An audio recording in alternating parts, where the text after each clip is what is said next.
Around 1870, New York City had a hotly contested political race.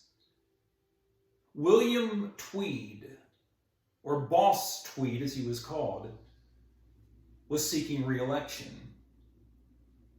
At the height of his influence, he was the third largest landowner in New York City. And the Boss Tweed machine represented politics at its very worst. In fact, his entire administration was corrupt to the core. While during the latter half of the 19th century, Boss Tweed was the poster child for political corruption. And he is still today recognized as one of the most notorious politicians in United States history.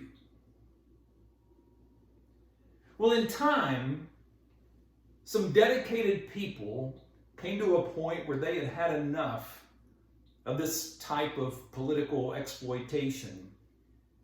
And they decided to take a stand against the Tweed element. And at first, they made headway. But as the campaign dragged on, they began to feel the pressures of machine politics.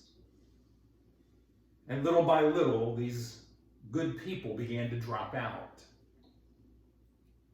Finally, when the election took place and the ballots were counted, to the disappointment of many, it was announced that Boss Tweed had indeed been re-elected. Well, the following day, the New York Times printed an editorial and analyzed what had transpired. And it said, "The good people quit being good before the bad people quit being bad." And so it often happens. The evil are often more dedicated to their corruption than the righteous are to the good.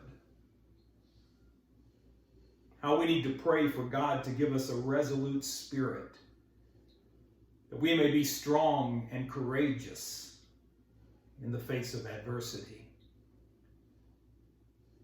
Thank you for watching, and be kind.